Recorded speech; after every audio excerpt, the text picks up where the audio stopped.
I'm going to show you the easiest way to get hair off your bed. You take a lint roller, and you probably have to do this a few times because I have two cats and they're very hairy. And it doesn't even look like you have hair on the bed. This should come out really.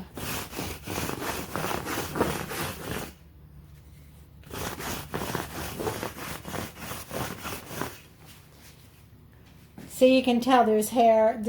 I even have a cover for my bed, and I still get hair on my bed.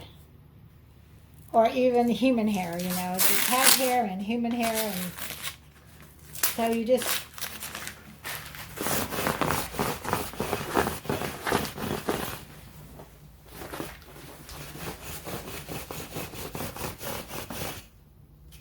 look at all that hair. And I can't believe I have a cover to put on my bed too, a mattress cover, and it still get hair. And as you look really close, you can't really, except for right here, you can't really tell that you have that much hair on the bed. So this is one of the ways to remove hair from your bed.